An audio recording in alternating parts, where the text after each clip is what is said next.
Engage your brain and enter the mind's eye. I'm your host, Brian Turnoff, and you're listening to Z Talk Radio. Today is December 3rd, 2015, and it is our last show before we take our annual holiday break. And by now you are accustomed to the fact that we always like to go out with a bang. So on this edition, we are going to open the Freemason files once more. And joining us shortly is returning guest Robert W. Sullivan IV, philosopher, historian, theologian, and lawyer. We're going to be discussing his first book, The Royal Arch of Enoch, The Impact of Masonic Ritual, Philosophy, and Symbolism. The Royal Arch of Enoch documents an undiscovered historical anomaly. How a high-degree Masonic ritual included elements of the Book of Enoch, which was considered lost until Freemason James Bruce returned to Europe with copies from Ethiopia in 1773. This high-degree ritual documents the recovery of the lost word of a Master Mason, none other than the name of God. Links up now all over our social media pages, you know it by now, facebook.com/Mind's Eye Show, and then our Twitter account is the same, @Mind's Eye Show. Get ready for a real-life Da Vinci Code National Treasure mystery when we come back with Freemason Robert W. Sullivan IV. This is the Mind's Eye. Let's welcome back returning guest Robert W. Sullivan IV, philosopher, historian, theologian, lawyer, and of course, author. We had such a positive response from our first interview that we had to bring him back much sooner than later. So it is a pleasure to have you back on, Robert. Thanks, Brian, for having me back on the Mind's Eye radio show. It's a pleasure to be here. Again, thank you for having me on. I'm looking forward to this evening's show. And for our listeners that aren't familiar with Robert, he is a lifelong Marylander. And like all of the Baltimore fans that I know, I spent time in there as well for about 8 years. You are I would imagine, a huge Ravens fan, so you must be pretty devastated about how the Ravens season is unfolding right now. How are you entertaining yourself on Sundays these days? No, I still tune into it. You're a Ravens fan. You always stay by your team. They're not having a very good year, but they've been decimated by injuries. Not that that's an excuse, but I mean, when you lose the amount of people that they've lost, you lose your starting quarterback, for God's sakes. But they're hanging in there. They're competing. They haven't quit on John Harbaugh, I can tell you that. Are they going to the playoffs? No, of course not. But they've done well while he's been here, and certainly a few years ago, won their second Super Bowl. So I would say that the Ravens have to get better in drafting. Some of their recent draft picks haven't panned out so well. So hopefully when the draft rolls around this April or May or whenever it is, they can get back to drafting. And I still watch the games on Sunday, and I'm a huge college football fan. So what I try to do is I try to write on Saturdays and Sundays. But I'm always, out of the corner of my eye, keeping an eye on the college games or the NFL games. But I'm still working on books, and despite the Ravens not having the best year, I'm still standing by them, and I of course watch the games whenever they're on. I'm a Jets fan, so I don't have too much misery. I don't have too much pity for you guys right now. No, well, the Jets are doing better, but the Ravens will get it fixed, and like I said, I think it's more of a drafting issue. I suspect what's happened is that when they won the Super Bowl, I think Harbaugh probably got a little more influence than he should have. They should just leave it to Eric DeCosta and Ozzie Newsome.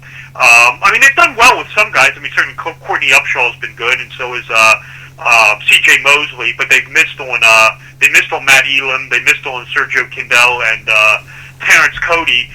Bashard Perryman, the pick from this year, he got hurt, so he's still a bit of a question mark. But we'll see. They'll turn it around. And like I said, just because they're not necessarily winning every game, I still stand by the team, and I still watch the game. So who do they play? Miami. They play Miami this Sunday. So they'll put up a good fight against Miami, and they seem to have Miami's number for some reason. So you're a Jets fan, you probably want the Ravens to win that one. I'll be rooting for them. So anytime the Dolphins go down, I'm a happy boy, to say the least. Now, before we dive into tonight's focus of the interview, I want to get your thoughts on some recent Freemason news. The Grand Lodge of Georgia recently banned gay men, from my understanding. Something that I find pretty reprehensible. For those, for our listeners, both Robert and I are Freemasons, and from my understanding, one of Freemasons' key tenets is tolerance. A man's race, religion, wealth, social status, none of that is important to the lodge, particularly not his sexuality. A man's character is pretty much all that matters to the lodge and to the other Masons. What are your thoughts on this recent news about the banning of gay men in Freemasonry for the state of Georgia? Yeah, I mean, I really, really don't stay on top of this too much. In Maryland, it's sort of a don't ask, don't tell policy. I'm kind of, I understand. I can see both sides of the argument as to what to ban it or to let it in. I understand both sides. I to be honest with you, I really never formed an opinion on it, one way or the other. I do everything I can to stay out of politics and things like this. My opinion is, of course, that I really have no opinion on it. It's reprehensible for something that I represent as a Freemason, and I don't want it represented for me, but you're much smarter than me not to really give one. But let's switch gears over here to really the main dish of tonight's episode. Our first interview actually was about your second book. Tonight's interview, our second interview, is about your first book. So I think we're kind of doing things in reverse order here, Rob. And tonight we're going to focus on your book, The Royal Arch of Enoch, The Impact of Masonic Ritual, Philosophy, and Symbolism. Give the basic premise of the book. Yeah, the main theme, you're right, you're absolutely correct. This is the Royal Arch of Enoch was the first book, the cinema book was the second book. We kind of have done it in reverse, but that's okay. The main thesis of the Royal Arch of Enoch book was to present this never before presented, or to investigate this never before presented historical anomaly, which is that the high degree Masonic system, the Blue Lodge aside, the high degree system as it was being formulated in France in the 1740s and 50s was incorporating components and elements of the lost Book of Enoch, one Enoch, which technically, according to mainstream history, should not be happening because the Book of Enoch is off the history pages of Western civilization from around the 2nd, 3rd century to 1773, and its copies aren't brought back from Ethiopia. They're brought back in 1773 by a man named James Bruce, and even then they basically he keeps one copy goes to a library in Paris, and the other copy goes to the Bodleian at Oxford University. And even then, the one in Oxford isn't translated into English until 1821. Yet the thesis of the Royal Arch book was that this Masonic ritual was incorporating components of the lost Book of Enoch, and certainly within the high degree system, the Royal Arch of Enoch is probably what I would call one of the premier rituals in all of Freemasonry. It's certainly, the recovery of what's lost in the Blue Lodge. And it's really, if you get into, things like the United States of America and the ritual synthesis of how this ritual is being incorporated into the United States of America, a lot of the symbolisms coming out of this ritual, the underlying philosophies, is really being used to help define the United States of America. So first and foremost, the main thesis of the Royal Arch was to present this anomaly and then take it a step further and just demonstrate the importance of Freemasonry, of the high degree system, and the Blue Lodge certainly can't leave out because they are intertwined, the two. And that was really the thrust of the Royal Arch of Enoch book. It's hard to believe it came out nearly 3.5 years ago, and I'm real pleased with the way it came out. I'm working on another Masonic book right now, which sort of follows up, fills in some of the gaps of the Royal Arch. But in a nutshell, I would say that's really the underlying thesis and theme of the Royal Arch of Enoch. Give a little bit of background on the ritual itself, this Royal Arch of Enoch, the lodge that created it, the Masons who specifically created it, and really what does the ritual mean? Yeah, the ritual, you have Blue Lodge Freemasonry officially coming on the history scene, on the history pages in 1717. The high degrees, when I say the Blue Lodge, this is the explain what that is real quick. Infant Apprentice, fellow craft and master mason. The high degree system comes a little later. That comes out of Paris, France in the 1740s. The high degree system is based on the oration of a man named the Chevalier Ramsay. He gives this famous oration in 1737 where he injects this very heavy dosage of Roman Catholic mysticism into Freemasonry, the Knights Templar, things like that. And it's around this oration that the high degrees are formulated as part of the Counter-Reformation. If you are, I don't want to, I don't want to give too much away. I don't think the book, gives away into the real deep, esoterica. But you being a Freemason will know that in the Blue Lodge, in the third degree ritual, the candidate portrays Hiram Abiff possesses this lost word, the lost word of a Master Mason that is upon his death is lost, and it's this word. The secret word that Hiram possessed that is recovered in this Royal Arch of Enoch ceremonial beneath the temple vault. Beneath the temple ground in the subterranean vault. The word is the secret name of God, the lost word. It's also called the Tetragrammaton, and it's really this particular high degree that is really one of the premier degrees. It's really sort of the end of the story. Even in the Scottish Rite, a lot of the degrees that come in the Scottish, the ritual is worked today. It's the 7th degree in the York Rite. It's the 13th degree in the Scottish Rite, and even a lot of the degrees that come after these actually take place prior to the Royal Arch of Enoch ceremonial. So it's really the end-all, be-all of Freemasonry. I mean, I consider it to be really the highest degree in Freemasonry. Certainly in the Scottish Rite and the York Rite, numerically it's not the highest degree. But it's just really a fascinating story of how this ritual is being developed, cultivated as part of the Counter-Reformation. You have the Blue Lodge coming out of England. You have the Jesuits in the Counter-Reformation who are working against England. Trying to undermine the English throne, undermine the Church of England. You have Freemasonry, this very deistic, quote-unquote Protestant organization. So this is, of course, targeted by the Counter-Reformation. And you have, in the Blue Lodge, you have these themes of, egalitarianism, democracy. Then you get into the high degree system where you have themes of apotheosis, Roman Catholicism, chivalry, which some would go contradict some of the teachings of the Blue Lodge. But the high degrees become very popular, and it's really, this Royal Arch of Enoch ceremonial, the recovery of what is lost in the Blue Lodge, that makes it such, at least in my opinion, one of the premier rituals in not only the high degree system, but in all of Freemasonry. Now, the degree itself is considered pretty controversial. Before you just said that it's because it conflicts with some of the tenets, I guess, or at least some of the teachings of Freemasonry. Is that the reason why it's considered so controversial, or is there really another underlying reason?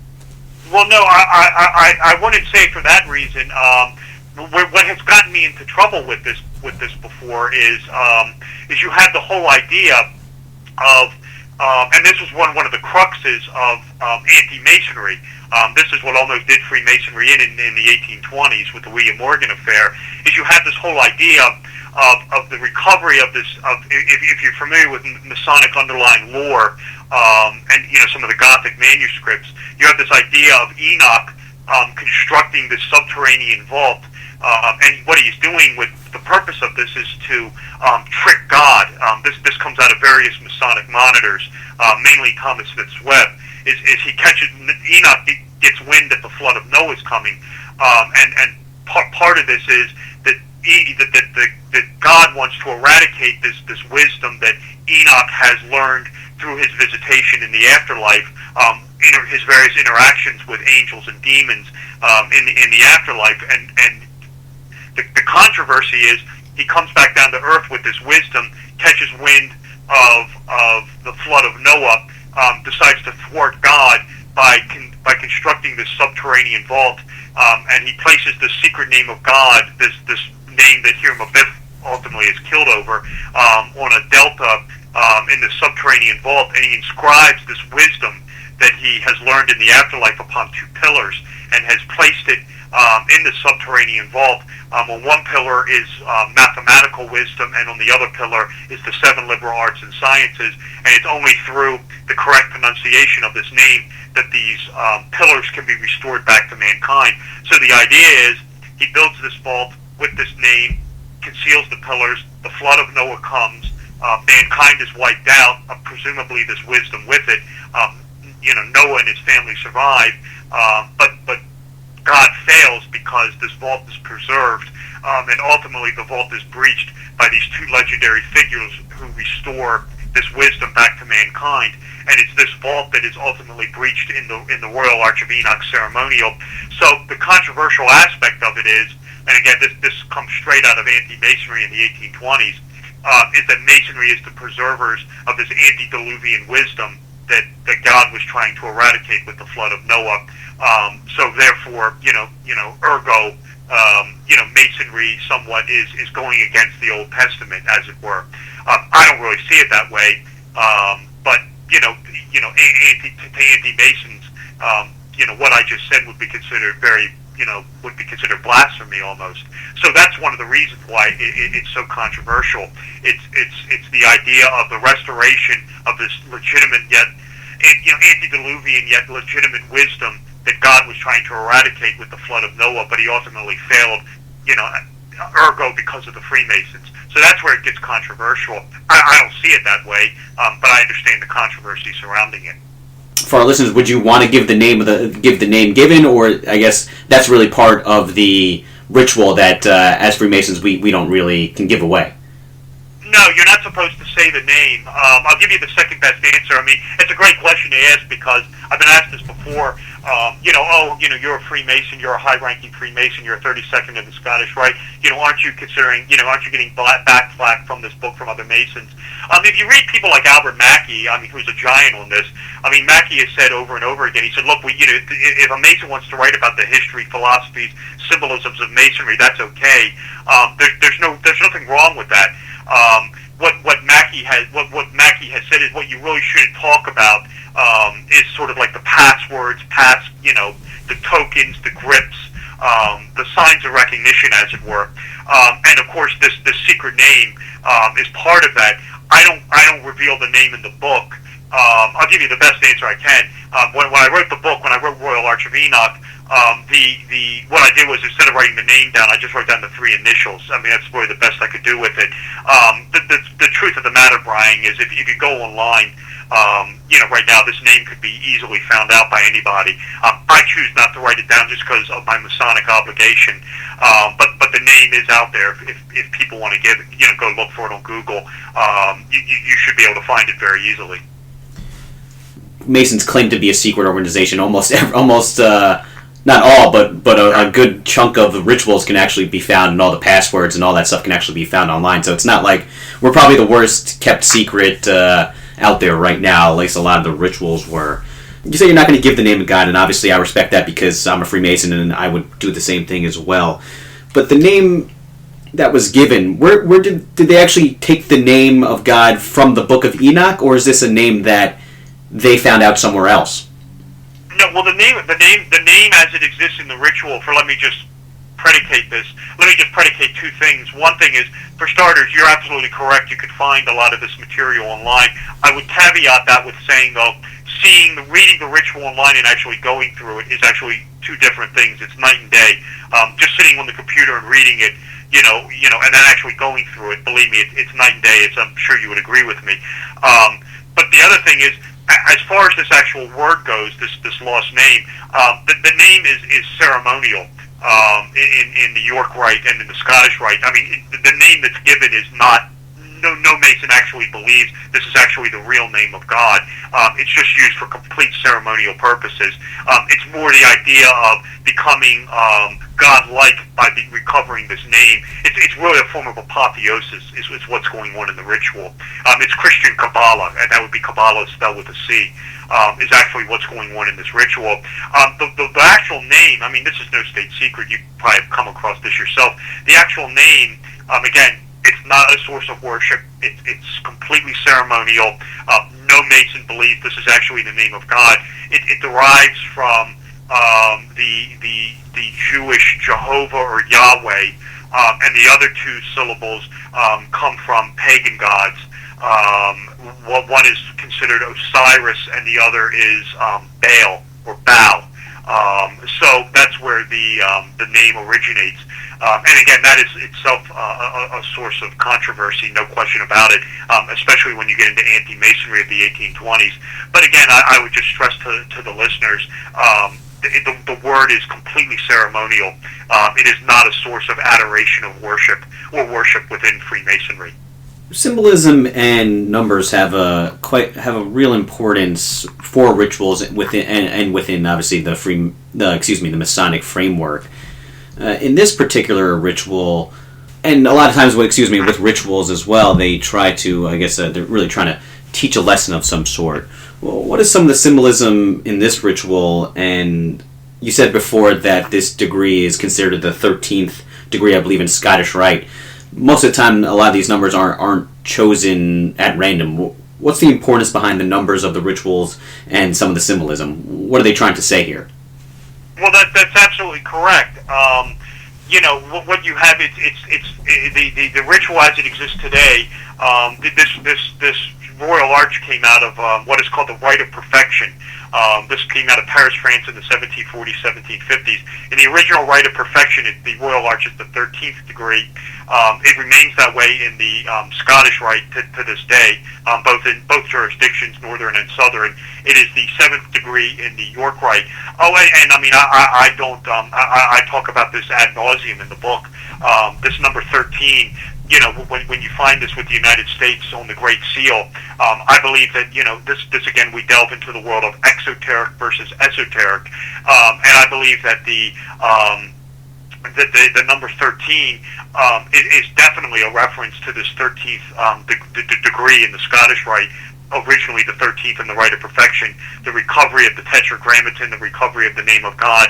So by, you'll hear people say, oh, well, it's the 13 colonies. Yeah, I don't disagree with that per se, but that's really an exoteric explanation. It is also signifying or symbolizing this 13th degree of the Scottish Rite, this Royal Arch ceremonial, which is the recovery of the lost name of God, which is a form of divinity. So, you will hear these anti-Masons saying, oh, well, this is all, demonism, things like that. This is all evil. It's actually not. It's actually Christian Kabbalah. Is really what it is. It's the recovery of this lost word by the candidate. If you really want me to get into it, and I talk about this in the book, I get into it more in the book I'm writing right now. In the Blue Lodge, you have the death and resurrection of the candidate, where the candidate is dead from his old life, is brought back to life, receives the light, and basically the idea is he's achieved a form of Gnostic revelation. His divine spark has been lit. Now he can go out in the community and affect positive change. He knows his place. When you fast forward ahead into this high degree ceremonial, it's really a form of apotheosis, where the candidate recovers the name of God, becomes God-like, and the idea is behind it is not only are you Gnostically informed of your divine purpose, you now have become God-like by receiving this word. And the idea of this, and this goes back to the founding of the country, when you had Thomas Smith Webb and people like that cultivating the York Rite, the idea was that if you were a Mason and you received this lost word, albeit ceremonially, this opened the door for your right to become an elected magistrate or become an elected official and to rule over people, justly, not become a tyrant or anything, but it was basically the opened the door to you to elected office. This was completely cultivated in the early days of this country after the death of Washington by people like Thomas Smith Webb, Ezra Ames, and the biggie of them all was DeWitt Clinton. So again, this is where a lot of this conspiracy comes from. You hear this 1,000 times. Oh, you got to be in the high degrees. And this is where the doors open. This is where this came from. And of course, it was all ceremonial. No one saw this as evil or anything like that. But the idea was, in the Blue Lodge system, because each state was regulated by its own Grand Lodge, as you pointed out earlier in the show, with the state Grand Lodge of Georgia making this unilateral decision, the high degree system could operate over state lines.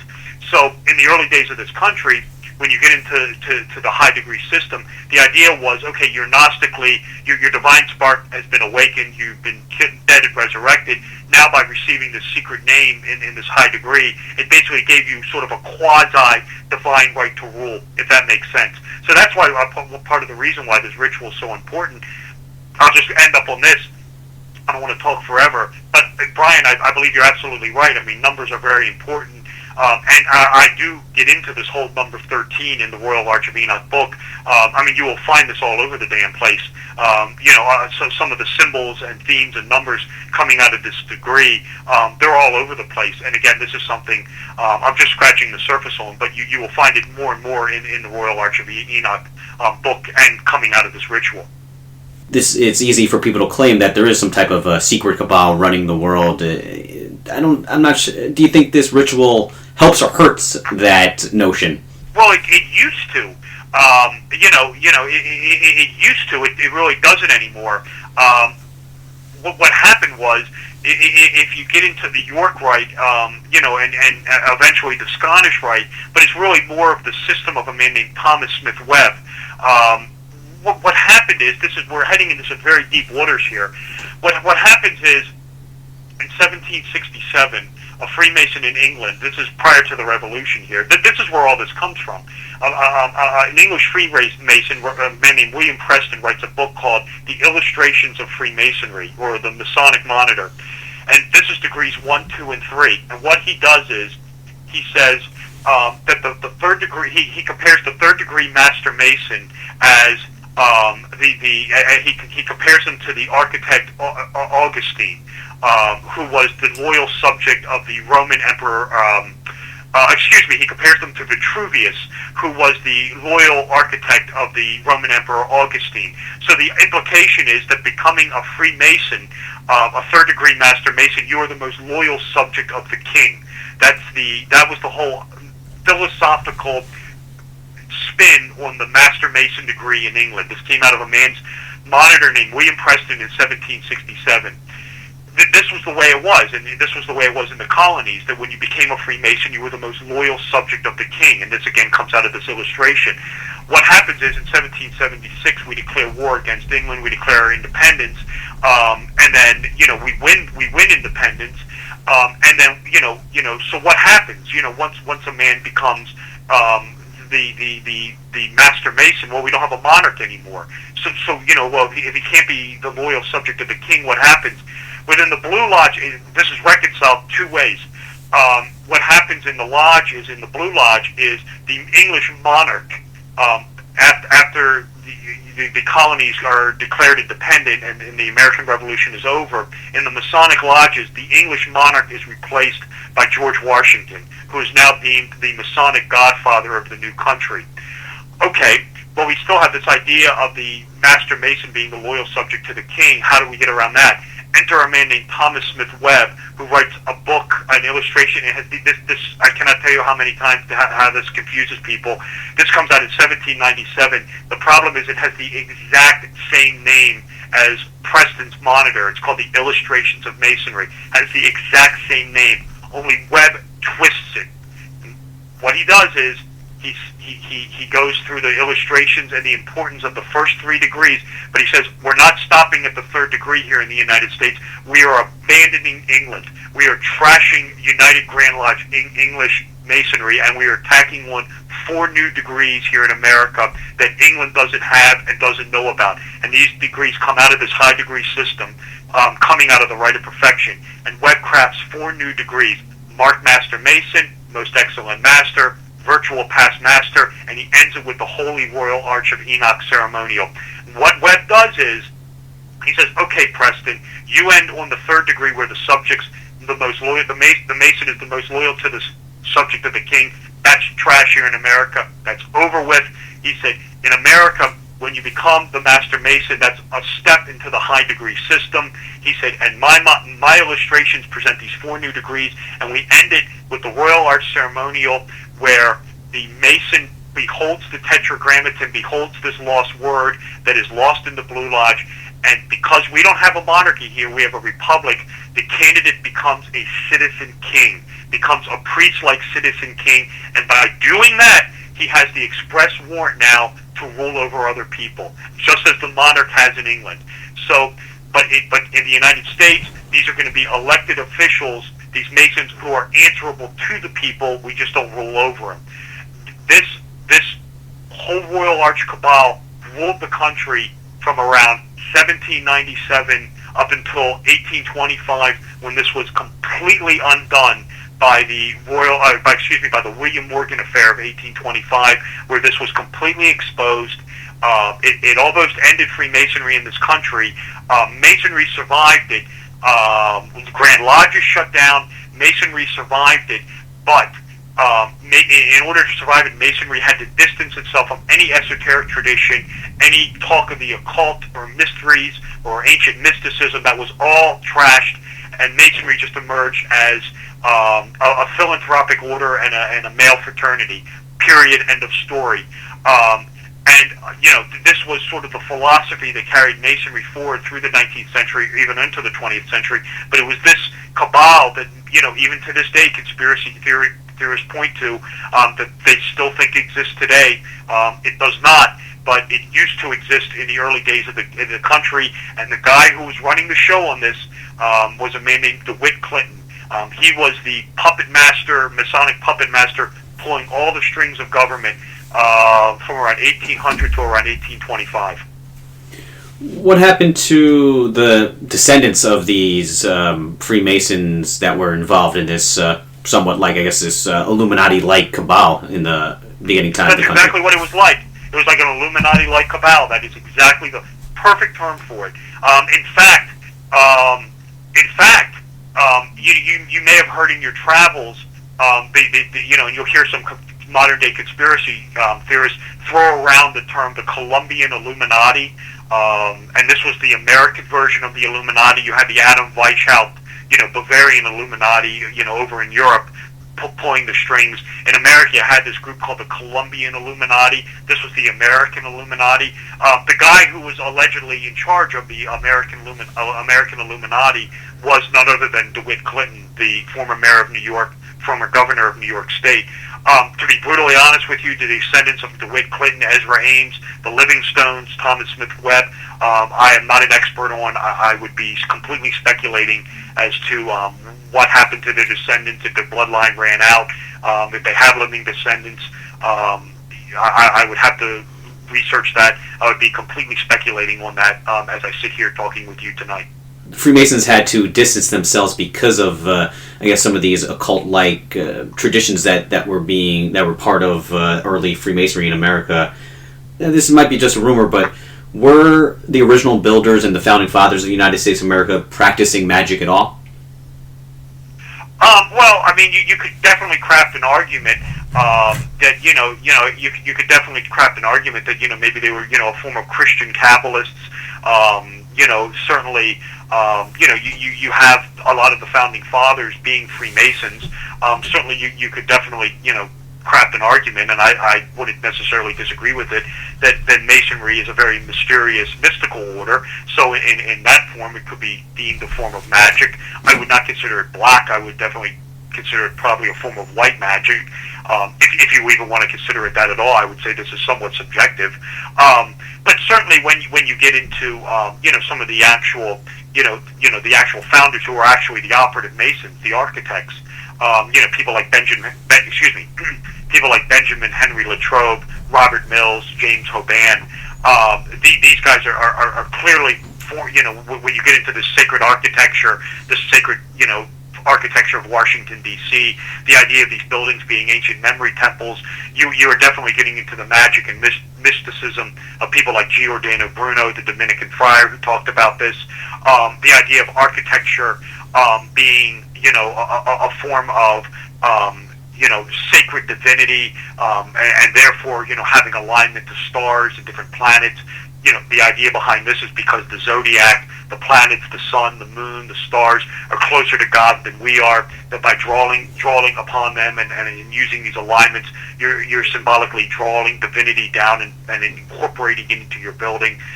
This comes out of the world of Christian Kabbalists and mystics known as, the main one is a guy named Raymond Lully. So Again, a lot of people will point to this as this is all black magic. That's total nonsense. It's really a form of Christian mysticism is the best way for me to describe it. So, whether they are they practicing magic or not, I'd say that's somewhat subjective. But certainly, when you get into the idea of Masonry being used as a template to formulate a brand new nation upon, I would definitely then say that there is some magic to that. But that's my opinion. Let's hold it right here. Let's take a quick break. More on the hidden history of the Royal Arch of Enoch with author Robert W. Sullivan IV. When we come back, we'll be right back in a minute. This is The Mind's Eye. See you on the other side of the break. On The Mind's Eye with author Robert W. Sullivan talking about his book, The Royal Arch of Enoch, which is a historical anomaly within the Masonic tradition. And this ritual, which we've been talking about, included elements of the Book of Enoch. And for those who may not know offhand, Enoch was the great-grandfather of Noah, and the Book of Enoch has really has a lot of mystical overtones that are discussed within it, including visits to heaven, travels, visions, dreams, revelations, and the fall of the Watchers, a ton of the mystical stuff that really is a big part of the Bible. Why do you think the Book of Enoch was specifically chosen for this ritual? Oh, because it's because you have the whole idea of Enoch being it's the apotheosis of Enoch by him being transformed by him being taken into the afterlife. He becomes godlike. That's the whole idea. In fact, even when if you read the Book of Enoch, one of the components is he beholds the tree of life as an emanation of Hebrew Kabbalah. Which is of course an emanation of divinity, is an emanation of the name of God. I mean, this is exactly what's going on in the rituals. The candidate is beholding the Tetragrammaton as an emanation of not only the name of God but of God Himself.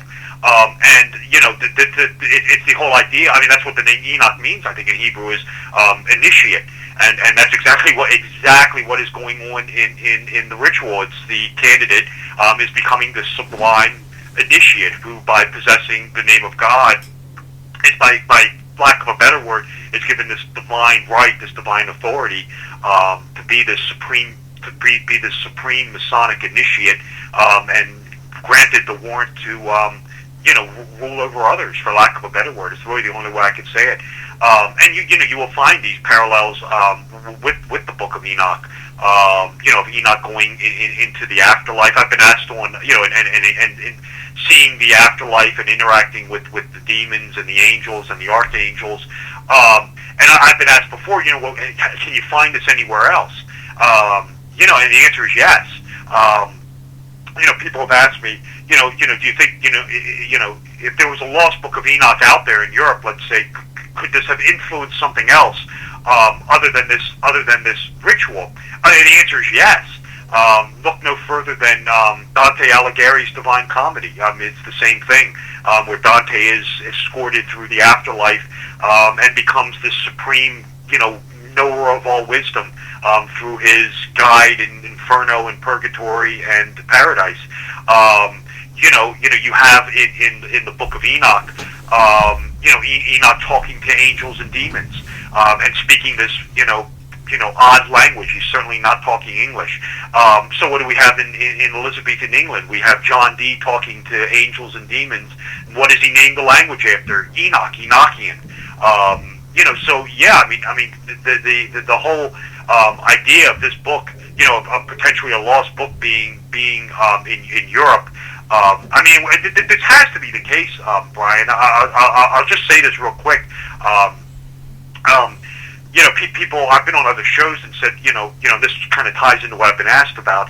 People have asked me, if there was a lost Book of Enoch out there, we just mentioned John Dee, where did it come from? And John Dee's a likely figure in this. The Enochian magic is one, but Dee was involved. I may have brought this up on the last show, and I'm not going to go into the James Bond stuff again, but Dee was involved with the spy ring with Walsingham, Raleigh, Drake, to protect Queen Elizabeth from extreme Roman Catholics and the Jesuits. Believe it or not, Sir Walter Raleigh, in his History of the World, actually writes that Origen who was an early Christian father, and Tertullian, who was another early Christian church father, actually possessed the astrological Book of Enoch, a component Book of Enoch, which was a part of the Book of Enoch. And he says in his History of the World that they actually possessed it. Historians have often said when they've read this, saying, "Oh well, there's no evidence in the writings of Origen and Tertullian that they actually possessed, this portion of the Book of Enoch." You're asking the wrong question. The right question to ask is, how did Sir Walter Raleigh know that the Book of Enoch had, when it's lost to Western civilization, had this astronomical book within it? And the answer is he's getting it from John Dee. I mean, it's the only explanation out there, and so Dee figures heavily into this. But this ritual is incorporating components of the Lost Book of Enoch, and you can find it in other literature throughout history. How did the ritual itself get lost to time? Did the lodge that created it go under? Well, what you had going on, and this has also gotten me. I don't think it's controversial, but it can be. And I'm certainly not the Masonic. I'm certainly not the first Masonic author to talk about this. Is the ritual you have? And we're just going to delve into a little history here. We won't have time for all this. I mean, I could speak on this for hours. You have the Blue Lodge.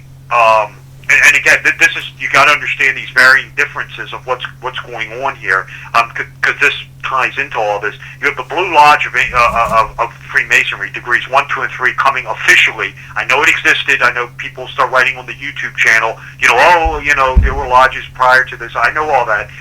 You had lodges existing in the continent of Europe and in England and Scotland prior to 1717, but Masonry as an official historical organization comes on the scene on June 24th, 1717. This is degrees 1, 2, and 3. Shortly thereafter, in the early 1820s, an English Freemason Presbyterian minister named James Anderson writes the Constitutions of the Freemasons. I'm going to answer your question, but I got to give some background on this. And in this, he gives out the bylaws. He gives out, some songs, and he writes this legendary history of the Freemasons, going all the way back to these biblical stoneworkers, these guys who built the Tower of Babel, things like that. 1737, a Roman Catholic English Jacobite eccentric Oxford graduate named, or honorary graduate named Andrew Michael the Chevalier Ramsay, who is a Stuart sympathizer, writes the Oration of the He writes his famous Oration in 1737. He essentially says this, and this is key. He says, "I don't necessarily disagree with you, Anderson, in your history of Freemasons about the stone building and the Gothic cathedrals and things like that." He said that the Freemasonry doesn't come from these biblical stoneworkers. He said Freemasonry is the product of Roman Catholic warrior monks known as the Knights Templar. And the Templars are the inventors of Freemasonry, and they are getting it from, when they were in the Holy Land, they were interacting with the remnants of these ancient mystery schools, the Assyrian mystery schools from Egypt, the Aleutian mysteries, the Mithraic mysteries, Pythagoras, Zoroastrianism, Sufism, all these ancient mystery traditions. They brought them back to England, and this is ultimately what gave rise to Rosicrucianism and then bang Freemasonry. The high degrees come out of this oration because they are very Roman Catholic, and you have these ideas of Roman, of monarchy, of apotheosis, and the high degree system is being developed at this place called the College of Clermont, which is run by the Jesuits. And you ask yourself, why is the Society of Jesus involving themselves with this? Up until that time, the Society of Jesus was the most powerful secret society in history. And they were charged with the Counter-Reformation, and this is key to understanding all this. The Counter-Reformation was essentially set up, I want to say, in the mid to late 50s. I have to get my history book out, the date's escaping me, but the Jesuits were put in charge of this, and the whole idea of the Counter-Reformation, in a nutshell, was to use subterfuge, espionage, and any means necessary to destroy the Protestant religion, and target number one, persona non grata number one, was the English monarch and the Church of England. Anything coming out of England that was Protestant and was, done, with the blessing of the English monarch and the Church of England was needed to be destroyed. I mean, So in 1717, you have English Freemasonry. This becomes very popular. This becomes very popular in the continent of Europe. You have the high degree system coming out, created by the Jesuits as subterfuge to sort of undermine and infiltrate infiltrate Blue Lodge Freemasonry. The whole purpose of the high degrees was to restore a Stuart Catholic back to the throne of England, which would have been in violation of the Settlement Act in England in 1701. That's really the whole motivation behind the high degree system. After any threat of high degree of Stuart restoration had passed in England, the Jesuits sort of step out of the picture, and the high degrees take on a life of their own. They become incredibly popular on the continent of Europe. They don't become popular so much in London and its surrounding environments, but they become very popular in Scotland, in Ireland, in Wales. And of course, in the United States, France was our greatest ally, so it only makes sense that they would become very popular here in the United States. It was originally 25 degrees. It's called the Rite of Perfection, and the degrees were eventually midwifed into the United States of America. A Lodge of Perfection was set up in Albany, New York, by a man named Henry Franken, and it's this lodge that ultimately births the York Rite of Freemasonry of Thomas Smith Webb, and becomes the Scottish Rite of Freemasonry created by Frederick Dalcho on May 31st, 1801 in Charleston, South Carolina. During that answer, you touched on a kind of somewhat of a conflict between Masons and obviously non-Masons, and talked about the origin of Freemasonry. We know that speculative Masonry, which is essentially what its form right now, like you said, started around 1770s. We can argue, the exact time, the exact location.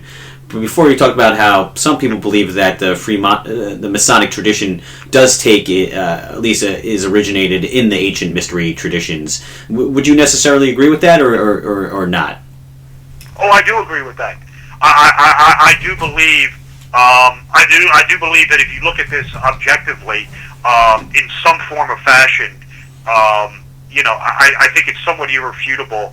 I do believe that modern-day Masonry of 1717 does owe something to the Knights Templar. I think that is somewhat irrefutable. I mean, that's not me speaking as a conspiracy theorist or anything like that. I mean, I do believe that. And I do, if you look at Masonry, forget the high degrees for a minute. If you just look at Blue Lodge Freemasonry, I mean, you will find, absolutely elements. I mean, you have Pythagoras. You talked about earlier about numbers and numerology. The emblem of a worshipful master is the 47th proposition of Euclid, also known as the Pythagorean theorem. This incorporates elements of the Egyptian mysteries of Osiris, Isis, and Horus.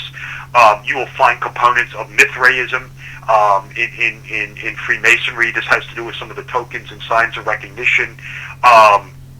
You will find elements of the Aleutian mysteries, ideas of Gnosticism, death and resurrection, Sufism.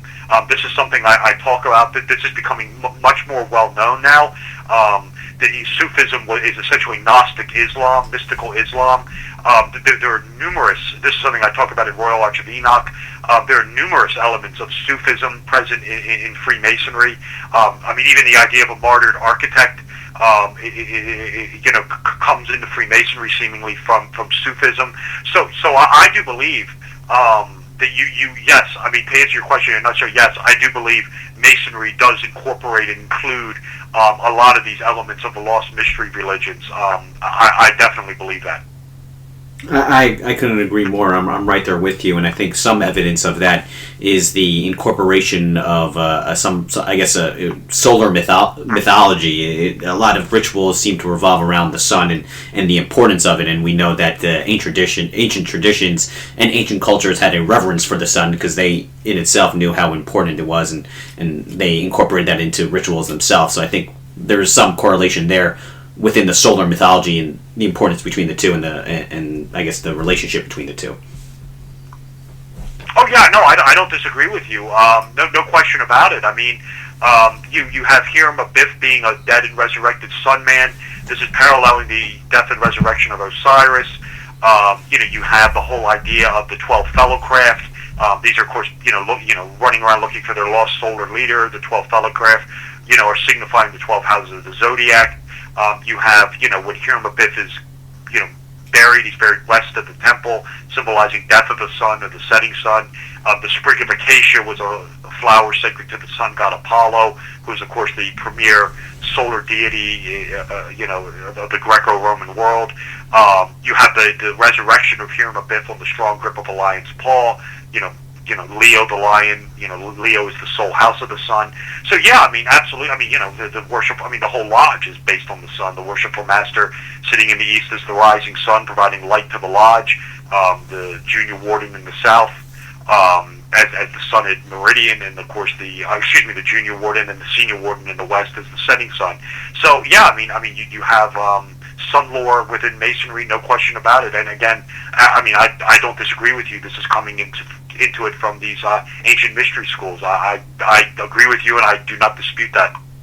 And before we talked about how this ritual, the Royal Arch of Enoch, this high degree ritual, was lost to time until James Bruce returned to Europe with copies from Ethiopia. How did it end up there? And talk a little bit about the story, how he recovered it.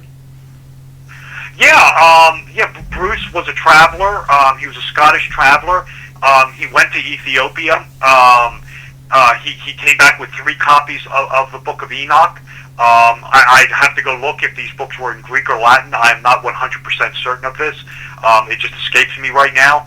And what he does is he comes. This book was lost again from around 2nd, 3rd century all the way up until 1773. And he comes back to Europe with 3 copies. Again, the high degree ritual has already been developed. That's coming out of Paris, France, in the 1740s, 1750s. He keeps 1 book for himself. He gives another copy to a library in Paris, France. The name of this library escapes me right now. And the one that everybody knows is the one that goes to the Bodleian Library at Oxford University, where it sits essentially in the Bodleian's basement up until 1821, when it is finally translated into English. The name of the man who translates it escapes me. But the book, that's when it essentially, for lack of a better word, it's restored back to Western civilization, for lack of a better word. But again, the thrust and thesis of the Royal Arch of Enoch was to document how this ritual was, that this Book of Enoch, there must have been a copy out there because it's influencing this high degree ceremonial. We talked about briefly, where it could have come from. John Dee is a likely candidate for this. I am investigating potentially other sources as well. There is evidence to suggest that in the 1500s, there is evidence to suggest that a mysterious Ethiopian monk actually traveled to Rome and to the Vatican with a copy of the Book of Enoch, showed it to a man named Gilliam Postell, who was a Jesuit sympathizer and was basically the best friend of Ignatius of Loyola, who was the founder of the Jesuits. That Postell saw the book, made notes about it, and the Ethiopian priest returned back to Ethiopia with a copy of it. But Postell had seen enough of it and made enough notes of it. So that's a possible source of where this information came from. That's something I'm investigating right now. This was the main thesis of the book, was to just talk about and document this anomaly, how the book was influencing this one particular high degree ritual, which we've talked about how is the most, really, in my opinion, one of the most important rituals. And essentially, the book, according to mainstream history, is returned to Western civilization by Bruce, ultimately translated into English in 1821. The Book of Enoch, the only surviving intact in whole, is in the language of Ethiopia. Everything else is in fragments of an Aramaic and other languages as well. So the traditional Ethiopian belief is that the Book of Enoch, the actual original language that it was written in, is the classical language of Ethiopia. What do you think about that? Do you think that's true, or give me your thoughts there? Yeah, no, I'd have to look it up. My understanding was the books were in either Greek or Latin, so I'd have to do more investigating on that. And they do have it in Greek and Latin, but from my understanding, there aren't any that are complete. It's only fragments. So I just found that to be an interesting, just a bit of interesting tidbit. It's very possible. The book is has several different books in it. Whether there are missing parts of it, that I'd have to look into more of it. What about you? How did you get involved in this? Obviously, you're a Freemason. Did you go through this ritual and you were inspired by it to find out more information? How did you get into it and exploring this hidden anomaly? Yeah, no, that's a great question. I became interested. It started for me back in 1992-93, when I was associate student at Oxford University. I'll just make this long story real quick. I was always interested as a kid growing up in, mysteries and things like that, cryptozoology, Bigfoot, Loch Ness Monster, UFOs, the old In Search Of show with Leonard Nimoy. When I got to England, though, I really kind of, I was a junior in college. I spent my junior year there, and I really got interested in the whole idea of the Hermetic tradition and the occult and the mysticism and its influence upon society, material culture in general. As I was just investigating this material, and the, mysticism, John Dee, people like that. These, again, were names I had never heard of, in the United States. I had certainly heard of people like Aleister Crowley and people like that, but John Dee was a new one. It took me going to England to discover him. And I was just, became fascinated with all this, and I was researching it, and, in 1997, I became a Freemason. And I became, in 1999, the Scottish Rite. At some point in time, at that point, going through the ritual, I read a book. It's a book written by a man who is sort of an expert on the Royal Arch ceremonial. The book is called the Freemason's the Freemason's Book of the Royal Arch. And the man who wrote it, his name is B.E. Jones. The B stands for Bernard. And at the very beginning of this book, Jones, what he does is it's a very good book. I would very much recommend it. Jones talks about the crux of his book is he just talks about the Royal Arch ceremonial, its importance, but he sort of distinguishes like the American ritual, how it's different in the Scottish Rite, the York Rite, how it differs in Scotland and Ireland, these little nuances to it, things like that. But at the very beginning of the book, he relates, what got him into it. He said he was at a lecture in London given by an English mystic and Freemason named Arthur Edward Waite.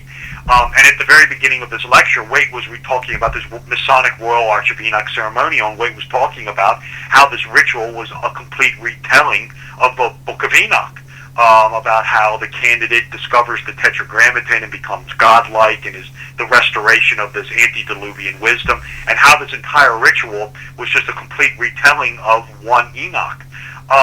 For some reason, Jones just stops. He just leaves it at that and just starts talking about the ritual, and how it varies in difference, and this insignia differs in Germany than in France, and the different ritual symbolisms, things like that. Jones, I can only assume that Jones, like many other people, weren't cognizant of the fact that what Waite was saying was, that Jones wasn't aware. I mean, Jones doesn't disagree with it. He says, I agree with all this, but Jones must not have been aware that, again, that the Book of Enoch, when this ritual was being developed, was unknown to history. This didn't seem to be known, and I became fascinated by this. How is this possible? How is no one figuring this out? I remember even going to a couple Masonic websites, Masonic lodges where they were talking about the high degrees. It's at the 13th degree, the Royal Arch of Enoch. It's based on the one Enoch, the Ethiopian Enoch. No one was putting one and one together. No one was figuring out that when this ritual was being developed, the Book of Enoch was lost to Western civilization. So that's really what really started the snowball, rolling down the hill, turning into an avalanche that eventually became a 700-page book called the Royal Arch of Enoch, written by yours truly. Well, it's fantastic. I couldn't recommend it higher. It really presents like a real-life Da Vinci Code. Give out your social media information and where people can pick up the books. Yeah, absolutely. For starters, thank you, Brian, for having me on the Mind's Eye show again. I thought it was a tremendous show. And again, thank you. And I know I wasn't on too long ago, but thank you for this opportunity. I really appreciate it. The best way to find me and to find the book is just go to my website, which is my name. My name is Robert W. Sullivan IV. So my website is www.robertwsullivan.iv. That's the letter I, the letter V for the fourth.com. There are links there for my social media, links there to buy the book. You can get the paperback book. Let me tell everyone right now that that we are now having a holiday, Christmas, Hanukkah, Kwanzaa sale, whatever you want to call it. All ebook copies of the Royal Arch of Enoch and my other book, Symbolism, are currently reduced to $6.99. Take advantage of this. The sale will not last forever. You can get this Royal Arch of Enoch. That's a 700-page book for $6.99. The cinema book is 450 pages. Get that, $6.99. That's all ebook versions. Kindle, Nook, Apple iBookstore. Take advantage of that sale right now. Again, that's currently ongoing. But yeah, again, if you want the paperbacks, you want these ebooks, there's links to buy it on my website. That's the easiest way to find me, easiest way to find the books. www.robertwsullivanIV.com. Also links to my social media, YouTube channel, Facebook pages, Twitter feed that's constantly being updated. Go check it out, www.robertwsullivanIV.com, and take advantage of the ebook sale, Kindle, Nook, $6.99. Go get it. It's the perfect gift for the Freemason and the non-Freemason alike. Thank you so much, Robert W. Sullivan, author of Royal Arch of Enoch. Appreciate giving us a mind's eye moment. Thank you, Brian, for having me on. Great show. Until the next time, we'll be right back with the show wrap-up after this quick commercial break. We're back on the Mind's Eye Show wrap-up. Absolutely fascinating stuff from Robert tonight.